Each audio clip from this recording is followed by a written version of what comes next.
kids from summer school. It was our last day, and this was extra stuff. So look at it. Yeah. So yeah. They're gonna love what's in there. And she looks at him and she So looks at me, she I'm goes, there at 7. "Are you picking him up on And there?" then we're done at noon. And I said, It's "Yeah, just right half after a day. Dad." They're both gonna get it on They sleep in now for or so. He's got a big, or not a big as a relative term. I don't know. You know, you're, he has a My lot family of, went to when Minnesota we moved into today. that place, he's got a good size. My aunt and uncle, and then But he her also son has came smaller from Chicago, picked them up. laundry. And they're in Minnesota for a week, so I Yeah, don't know he's what out I'm there doing. paying no attention to the he's got his Really headphones playing. on, he couldn't hear anything, it was, you know, semi. He could probably at the last minute, you know. Yeah, we threw you both on his bus right there on Baby Little Road. So we'll see. I could rest. Oh, I have no I think they're idea. having fireworks. Well, So much over About ready to get going here. he'll be happy. Once McKinney was being so The freezer that's. well, make sure you give us some. Thank you. I won't be here, so. Yes. Yeah. Oh, where you, Bob? I'll text it to you later. It's this. I feel for you. Bob, I feel for you. You're gonna die. Oh, freezer? Not my fault. Welcome And back. that's why she will die. How was Greece? It's very good. Very Yeah. nice indeed. Was it? Yes, very relaxing. Good. Came back with the same amount of kids that I left with, so. Well, This is next. that's amazing. Yeah. Were they high school kids? Yeah. We got lots of compliments from 1, 2, 1, 2. You still are in Genesis.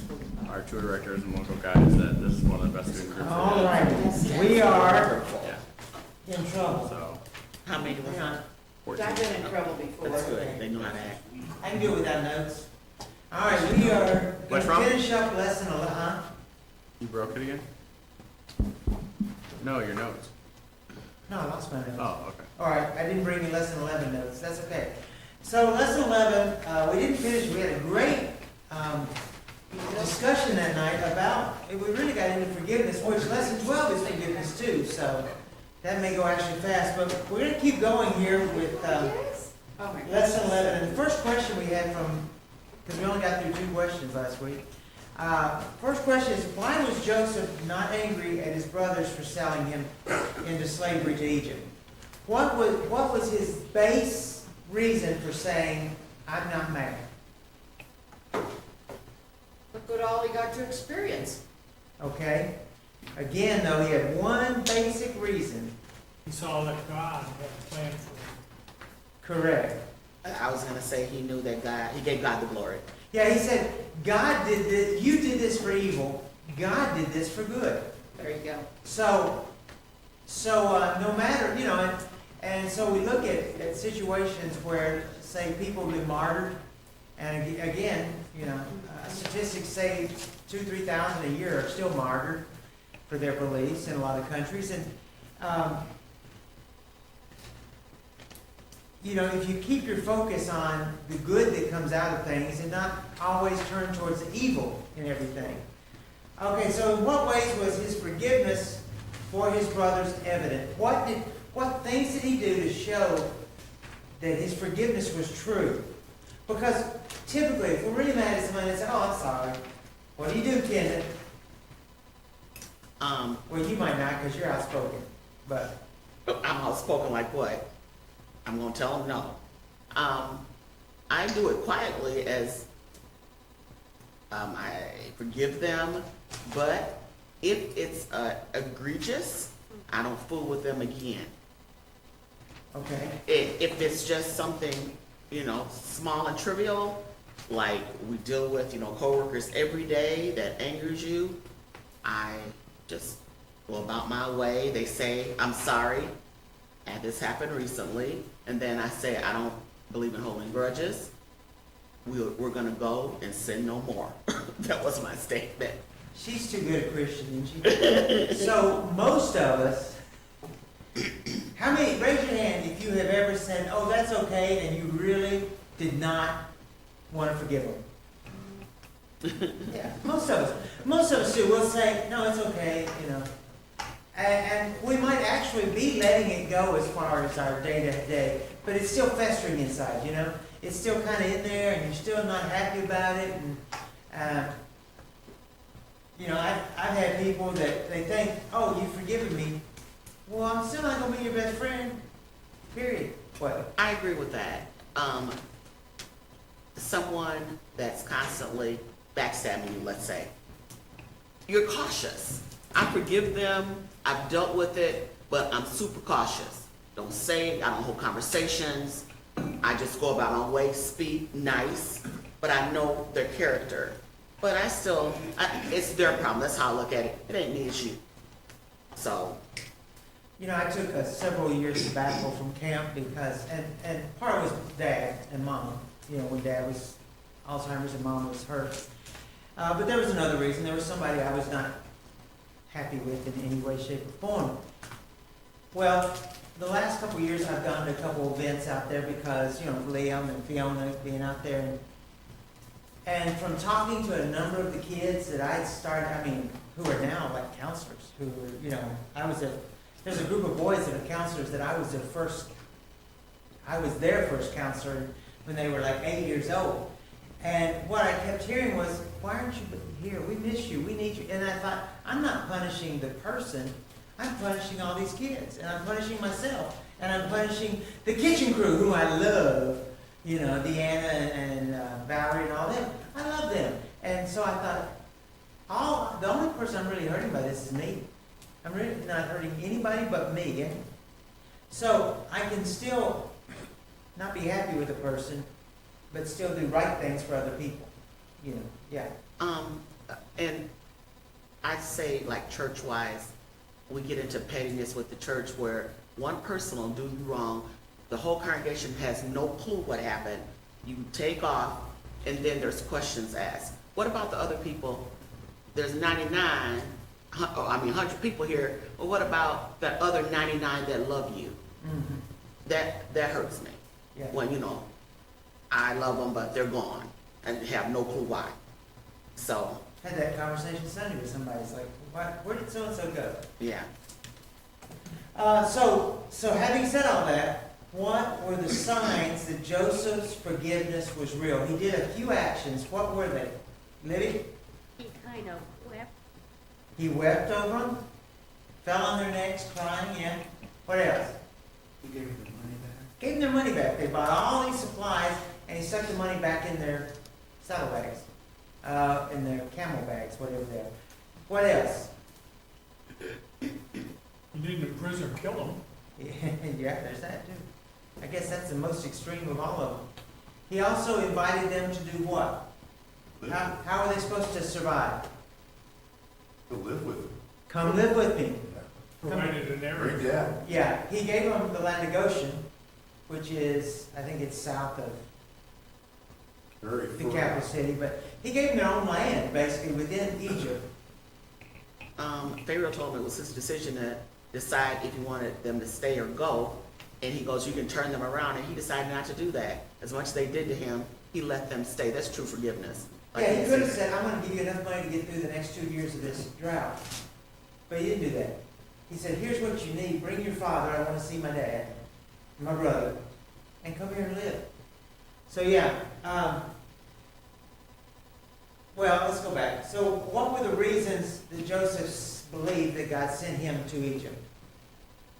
What specifically did God send him there to do? And there's several steps in the chain to get there for him to accomplish what he did. But what was the final goal? The flourishing of Israel.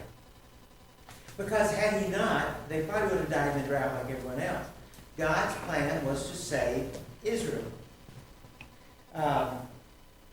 So, obviously we've kind of discussed this. How did he demonstrate it? Well, through his actions.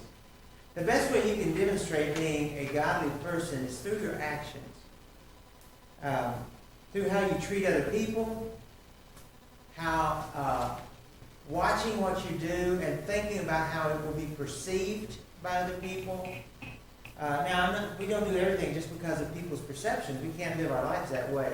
Everything I do has to be about, wow, you see me.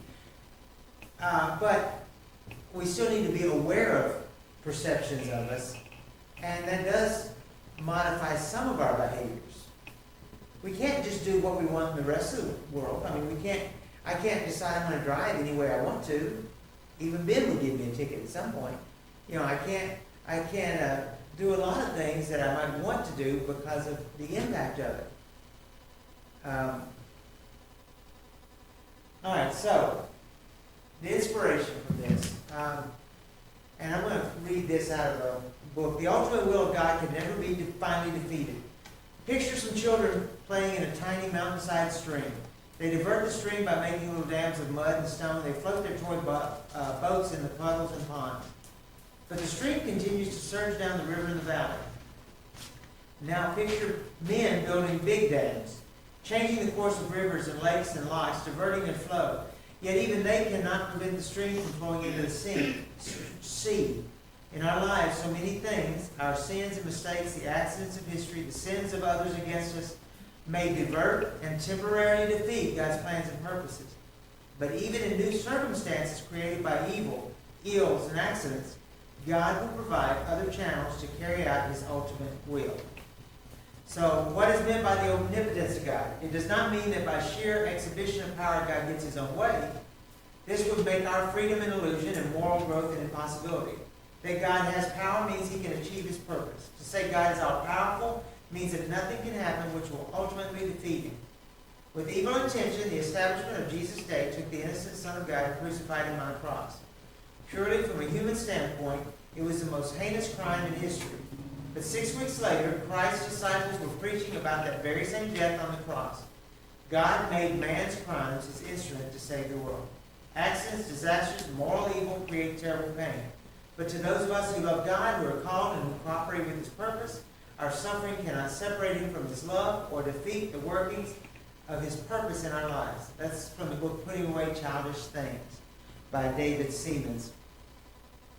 So, and I actually just read this news article today. So, what's kind of the life cycle of a salmon? Where are salmon born? Where their parents were born. Ocean or rivers? Rivers. And when they leave the river, they go where? The ocean. For 3 or 4 or 5 years, whatever it is, until they mature. And where do they go to lay their eggs? Back to where they were born. Back where they're born. So man thinks he's in control of a lot of things, and along this river, I think it's in upstate Washington, the man has dammed this river in 2 or 3 places to make it easier for people to live, make big lakes and all that. Problem is, they stopped the salmon. So a Native American tribe has been fighting for years, and finally this federal government said, you know, you're correct, you own this water, we have interfered in your way of life, and so they're tearing down these dams. But the salmon didn't come back at first. After a few years, the salmon did what salmon were designed by God to do. And this year, 10 years to the day they finally tore down the last dam, there are enough salmon in the river that they've opened up the fishing to the Native American tribe. See, God's will is going to happen. Man can get in the way of it for a time, but he can never totally defeat God. It's not possible. God's will be done. I always hate saying that. It's messy. God's will be done. And then so we have to, no, Carl, I didn't say the other. We have to recognize God is in control. Okay, so what does it mean to say then God is omnipotent? Who asked last week? So what do you think? Can God really make a mountain so big he can't move it? I think that sounded like Terry said that, I think. Not a mountain, just a rock. Oh, rock. What does it mean that God is all powerful? But he can do anything. Could he stop natural disasters? Could he stop this hurricane if he wanted? Sure. Anything, everything. Could he allow Sure. on tomorrow, on our birthday of our country, could he allow someone to invade and take us over? Yeah. He's done that a few times, hasn't he? not to us, but to others.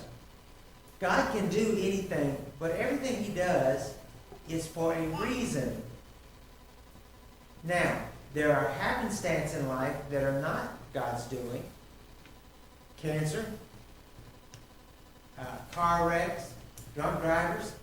Those are not, what causes those things to happen? Life. And what's the initial cause of those? What's the original? Eve eating the apple. Eve eating the apple. Yeah, it's a sin in Because the Adam world. had nothing to do with it. Huh? It's a sin in the world. The sin in the world has repercussions. And that includes sin from people that harm other people. God's hand may or may not be involved there. But I think most of the time when those things happen, that's not God's hand.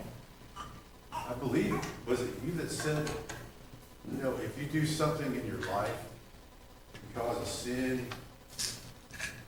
and you know, basically you created the sin, let's say you have adulterous affair stuff, God cannot undo that.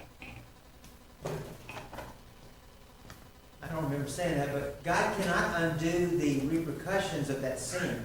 Right, that's what you said. God can forgive me, Right. but there's going to be a ripple effect. Yeah. But he is powerful, but he can't undo the things that we've done already.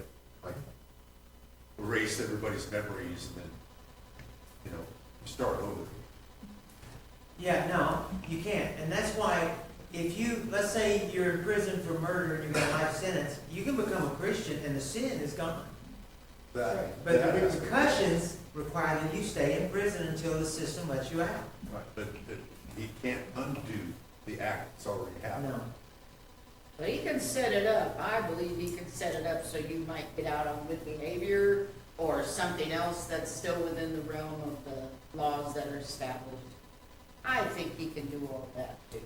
Allison and I have an acquaintance, the wife we were friends with, him we just kind of know. But again, kept going to jail, and of course, each time you go to jail, they increase the punishment.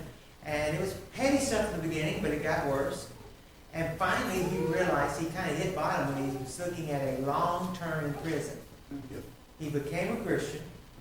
I think he already was actually, but he repented, and he got out on good behavior pretty quickly and became a minister, and still is to this day, to the best of my knowledge. So yes, you can still do good things in your life afterwards, but there is still, so that the people that he still stole from still suffered the indignity, the loss of property, the loss of money, whatever it is, because of his crime, even though he's out doing good now. So, have you seen, anybody have an example of God that's supposed to, God? Are we messed up with, see Bob, the slides went off. Are they just running by themselves? No? Okay, we'll do this. Think of a situation that tested your, We that's not did simple. that last week. We talked about that.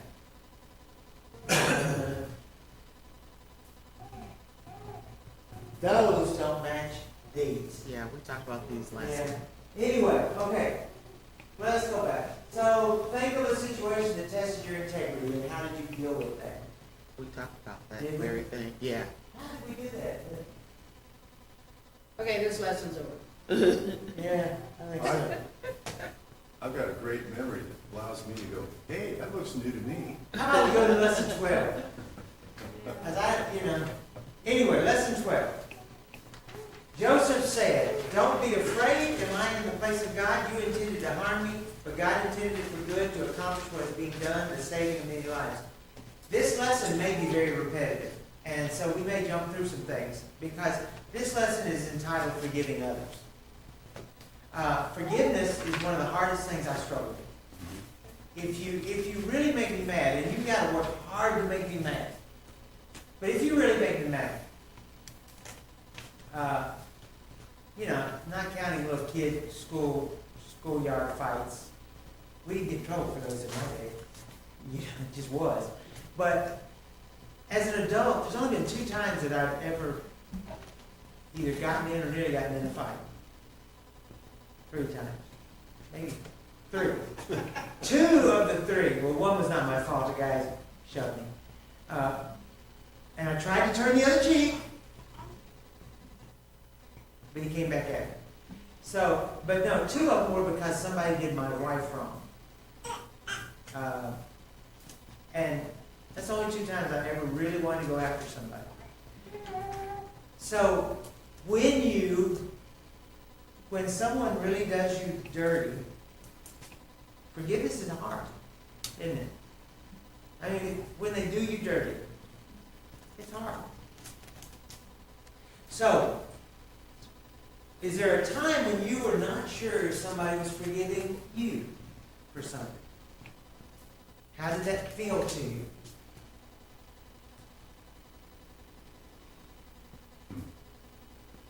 Y'all are so good. None of you have ever done anything that somebody should have to forgive you for. On edge. You felt on edge? You kind of dread seeing them, especially if it's a church.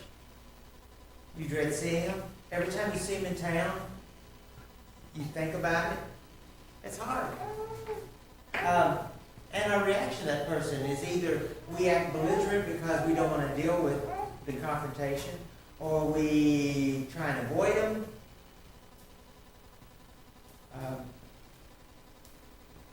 So, man, y'all, I guess y'all were better than I was. I got people mad at me in times over the years. I have people mad at me, but the ones that don't forgive me are the children of my house. Yeah. And that I that's go, different. and I go, oh, well, Yeah, exactly. But when our kids are mad at us, we say, okay. Must Well- be parenting well. I feel that way about a lot of people that don't forgive me. At some point, if I'm gonna worry about it, it's gonna hurt me more than them. true. I mean, I have people that still to this day, they see me and they turn around and walk the other way from things I did 20 years ago. And, I mean, I told you the other week that ran into somebody that wronged my whole family, and I've forgiven them, but I don't want to talk to them.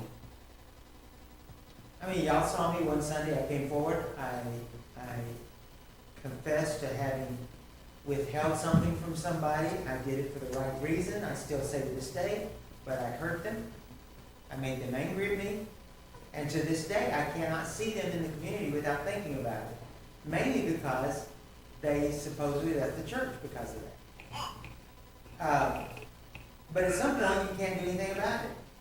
I can only apologize so many times. And they insisted I make it a public apology, so I did. And I really was sorry for the perception they had of it. Not for what I thought I was doing, because I still thought it was right. But for the perception, for how they felt. I was sorry for that. But you can only do it so many times. So Joseph, having revealed his true identity to his brothers, now says, go home, get dad, come back again. The famine becomes so severe that Joseph buys all the land in Egypt for the Pharaoh. Now, that's interesting, isn't it? From a geopolitical standpoint, the Pharaoh now owns every piece of property because he has forced them to buy from him so long that they have nothing left. The only thing that he didn't buy were the plots belonging to the priests. But Egypt was a pretty free country before that. After that, everyone belonged to Pharaoh. They owned nothing. They had nothing. So Jacob knows his life is about to end. He asks Joseph to bury him in Canaan. So Joseph does. He and his brothers carry their father to the land of Canaan, where they bury him in the cave in the field of where? Remember? Machpelah. So they buy some land, they bury him there. Now, but here it is. The brothers who are not 100% sure he really did forgive them, dad is dead. And so, now what's he going to do? Because now he's not trying to keep dad happy. That's not the buffer. Yeah. So was Joseph only extending kindness because his father was still alive? No. He was sincere, wasn't he? He really did want to do it. So Joseph makes a profound statement based on his own tumultuous life experiences. He says, They say, what if Joseph holds a grudge against us and pays us back in full for all the wrong we did to him? So they sent instructions to Joseph, saying, your father commanded us before he died, saying, this is what you shall say to Joseph, please forgive, I beg you, the offenses of your brothers and their sin, for they did wrong. Now, what are they doing here to try and set the stage? Basically, faking a will and testament. I mean, a last will kind of thing. They're lying to fix another sin. Never works well. That doesn't work well. But anyway, so now please forgive the offense of your servants of the God of your father. And Joseph wept when they spoke to him. Then the brothers also came and fell down before him and said, behold, we are your servants. But Joseph said to them, do not be afraid, for am I in God's place? There's the first statement that we always need to remember. I'm not God. Even when I think I am, I'm not. As for you, you meant evil, but God meant it for the present result to keep many people alive. So it's not just Israel he keeps alive. Although Pharaoh's taking advantage of all his subjects, they're still alive to be taken advantage of, right? So therefore, do not be afraid, I will provide for you and your little ones. So he comforted them and spoke kindly to them. Now Joseph stayed in Egypt, he and his father's household, and Joseph lived for 110 years. What do we see in this versus Sunday's sermon about Solomon's lifespan? If anyone was listening. What did you say? What do we see in the difference in Joseph's lifespan and Solomon's based on what God commanded Solomon to do? Remember, God said, you only ask for wisdom, so I will give you wisdom, riches, and a long life as long as you obey. And so Solomon lived a very long, healthy, how many years? Only 70. Because he started chasing after false idols. And 900 or 1,000 women. Anyway. So here we see Joseph, who has not been made a promise of a long life, but because he's godly, God rewards him with one. So, Joseph saw the third generation of Ephraim's sons, also the sons of Machir, the son of Manasseh. They were born on his knees. Joseph said to his brothers, I am about to die, but God will assuredly take care of you and bring you up from this land to the land which he promised on oath to Abraham, to Isaac, and to Jacob. Then Joseph made the sons of Israel swear, saying, God will assuredly take care of you, and you shall carry my bones up from here. So Joseph died at the age of 110. They embalmed him, placed him in a coffin in Egypt. As I told you, in Goshen, there is a miniature pyramid, smaller pyramid. Inside of that is a statue of a Canaanite, sort of, an Israelite. In that haircut, those clothing, and he's wearing a robe of many colors. And there are no bones there. Why are there no bones there? They got carried to Canaan, Because he gets relocated himself. which they still don't know where that cave is, right? Or Yeah. Jacob and It's interesting, there's a number of those cases where shouldn't they people all that we be? would tend to want to go visit their gravesite, God made sure we could never find them. Because we like to worship things that are easier to see and worship than God. I Right? say We like images. We do like images. the church I was just at, the largest Greek Orthodox church, the namesake of the church, his bones are on display in the church as relics. So that's, supposedly the first Christian in Greece. So Yeah, Are we, they in a we, pile or is he skeletal? it's probably a toe bone. Like it's they do in everybody a else. no, it's his whole body, but it's in a silver case. You can just see the coffin. So, but it's We- on a glass display. I mean, Last year, when, as you go into church, you walk by it. when we were in Germany, we went in this church, and their patron saint is supposedly entombed there. Although the tour guide said, I'm a Christian, but I don't think that's true. He said, where would they have gotten the bones for this person? But anyway, it's encased in a golden sarcophagus inside a golden chain, like jail cell to protect it. And they bring the sarcophagus out once a year and walk it through the streets, and millions of people come to see it. And all they're worshiping the wrong thing. Not the God, even if it is. Even if this very saintly person started that church in that, I think it was in France actually, not Germany, but started that they're not worthy of worship. And they probably, if they were that saintly, would have said, don't worship me, worship God. You know, I'm doing this for God's sake. It reminds me of the pilgrimage to Mecca that Muslims have to make once in their lifetime, and millions go there. I see it every year Just online. happened a couple weeks ago. Yeah, and hundreds die. Yep. That amazes me. Like, a lot died this year because temperature was 122, the hottest it's ever been. A lot of them died because the whole line is moving and they're so tightly compacted. When somebody falls, there's no way to stop the crowd, and they just trample them to death. Yeah, so they're worshiping the wrong thing. That's one of the things that really bothered me I think when I was helping start the church in Fiji, congregation in Fiji. The local minister said, we need you to do the baptisms because the baptisms stick with them longer when a white man from America does it. And I said, I refuse. This is not about me. And then he said, well, they won't get baptized if you don't. So I did do it. But then my next sermon that next day was all about who actually accepted their baptism, not me. I was just an instrument to dunk them and lift them up again. So we like to worship things. I say, Oh, isn't God. it like almost every Friday in Israel, they walk the path from this, from the supposed where the cross was to the grave? Or something Station like of that. the Or Cross. no, yeah, the Station of the Cross. They walked the path, he carried the cross, that's what it was. They do it a lot in Haiti too. I thought Yeah. it was a protest one day. Yeah. And it was just them screaming and shouting as they carried this cross. So what plan did Joseph's brothers put together to make sure he would not carry any lasting grudges? Bob, you mentioned it. What did they do? They basically made the last will and testament. They faked it. Yeah. So why did he weep? Maybe he believed what they said. You know,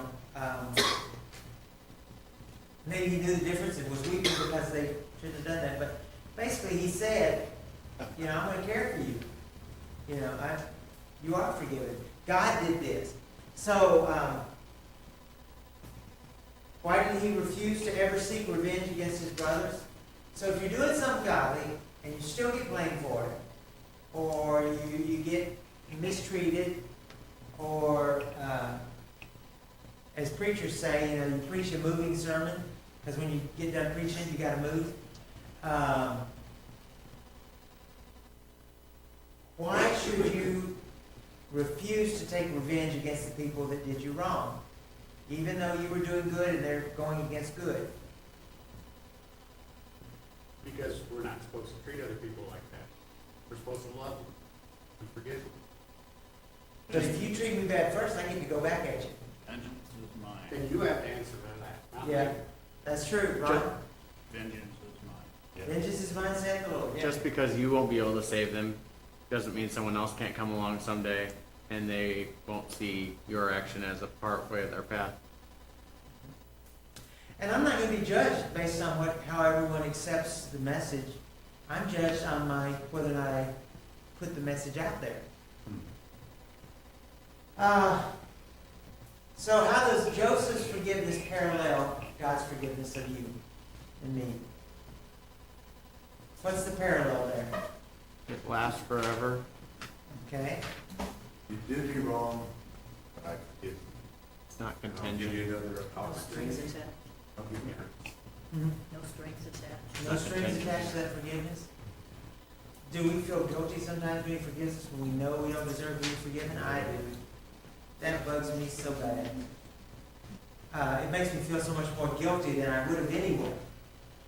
It also shows us that in God's eyes, we mean as much to him as Joseph. Good point. Did you hear that? In God's eyes, we are just as important to him as Joseph was. So that's a very good point.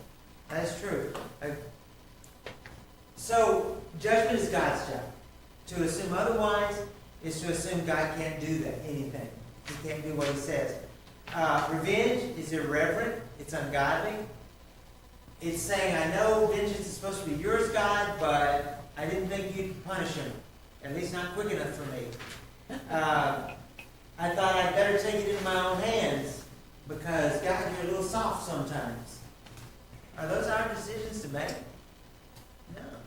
So Joseph understood, rather than get even, he reveals his identity, he makes provisions for them, he grants them safety, he gives them their own country, basically within a country. They live in harmony for 17 years. If you think about it, when they left, there was, we've always heard, a few million people. That's a pretty good sized country in a country. Even if they were living pretty tightly packed, that still takes a lot of room.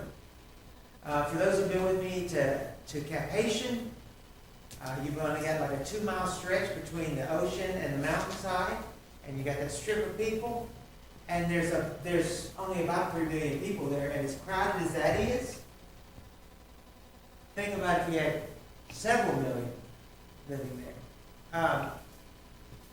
But Jacob dies, the moment of truth comes, the brothers think they're going to be lucky to get out of Egypt with their heads still attached, so they beg for mercy. They lie to him, but they beg for mercy. They sound like kids whining, Daddy, be nice to us. Please don't do this to us. Is it wrong? So, as you said. Usually if you ask that question, the answer's going to be yes. Yep, But I know. anyway, go ahead. Anyways, like, obviously, enacting vengeance, revenge, all that stuff, blah, blah, blah, bad. Would you ring the bell?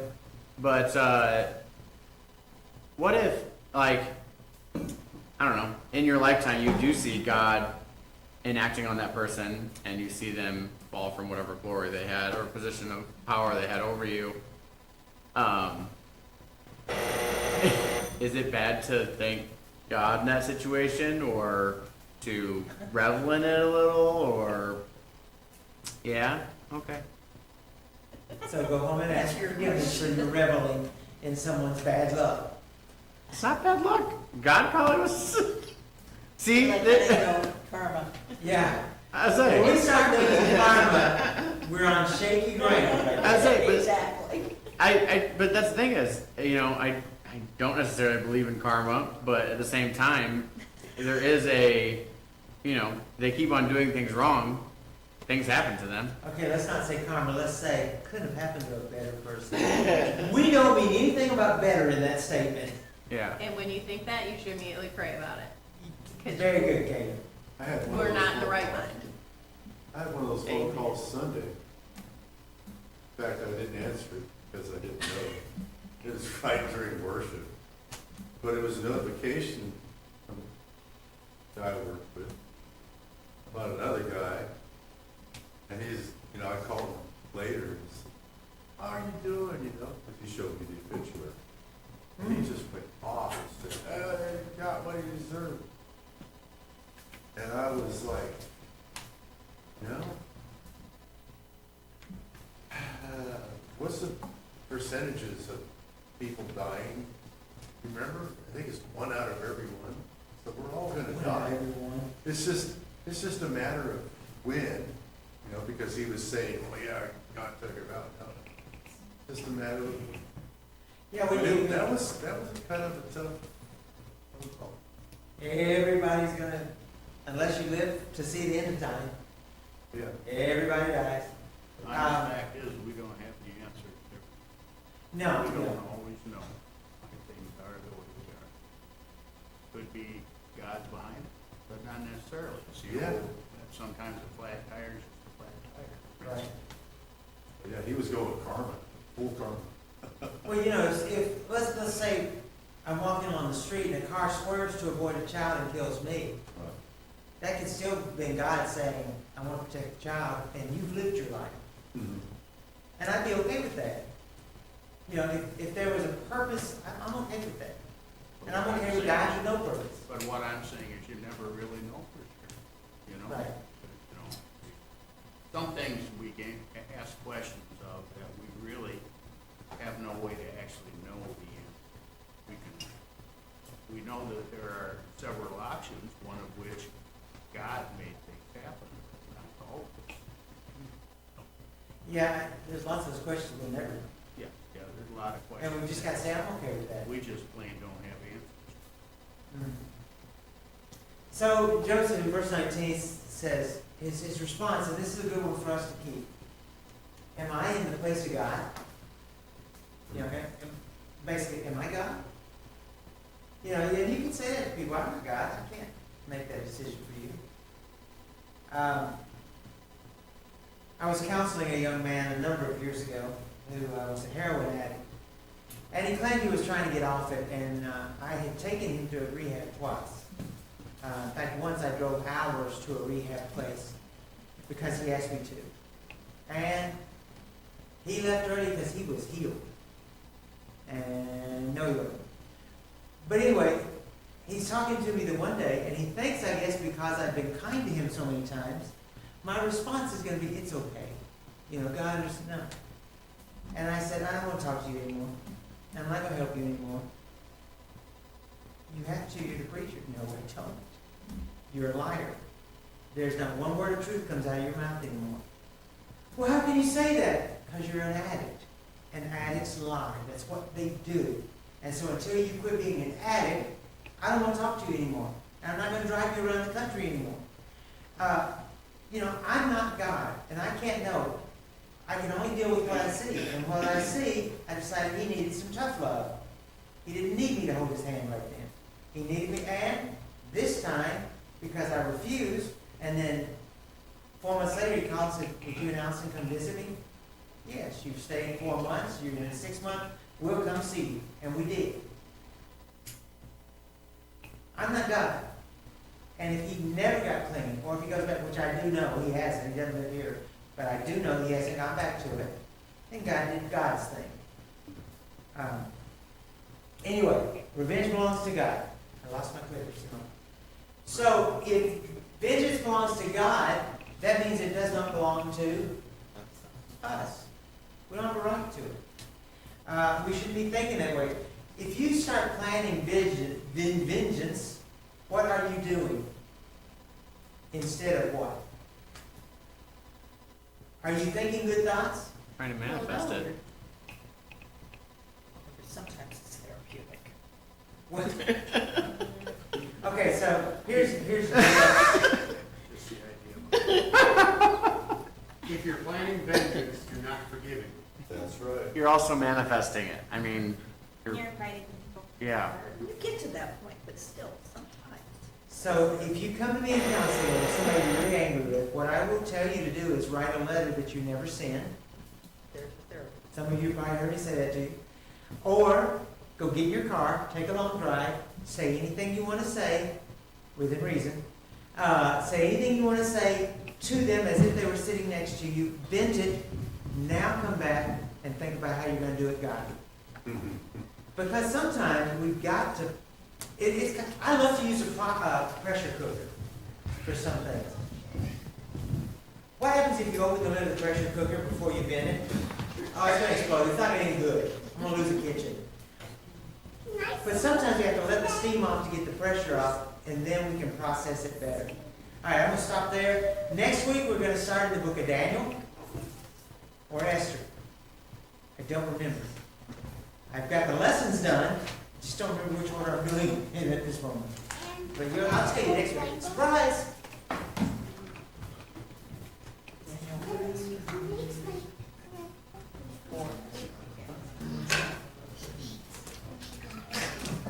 Let me focus in. Oh, it's Xander.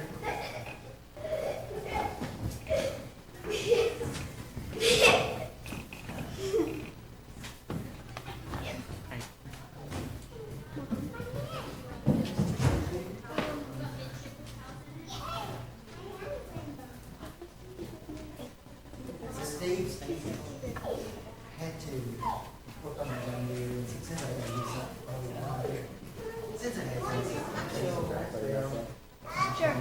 Yeah, that's fine. Wait, going back here?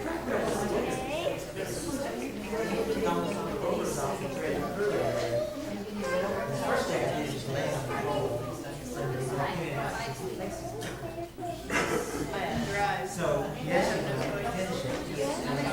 I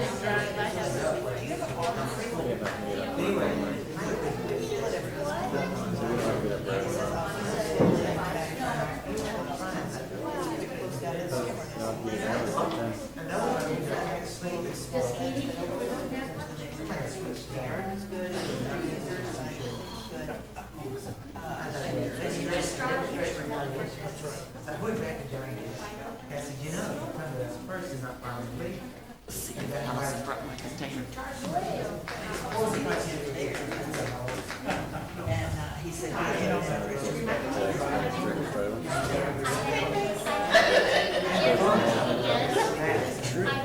Very good. Very relaxing. Good. Yeah. Hey, coffee. Hey, did you miss this guy? Yeah. I got it. It's So, yeah, I really don't. I've been thinking some opportunities.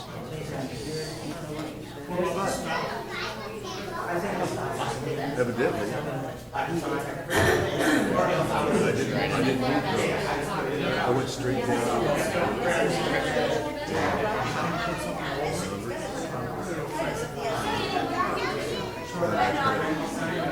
Yeah, I thought the steering wheel was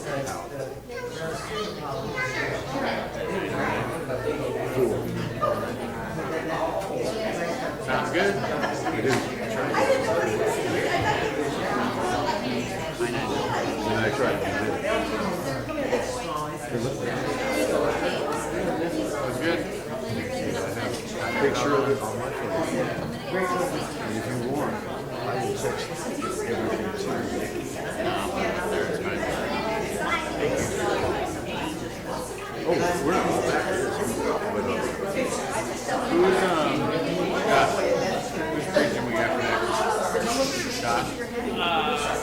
Alrighty, just for my own sake, who's I got got both on the the, list, so it's messy. Carl, who's got closing prayer? Carl does, Steve. That would be it. Did you read your text, did you read your text message? No, because it was for you, it's usually just done with dad jokes. Yeah. Alright, we're gonna start with number 560, living by faith. I think it's first and last verse.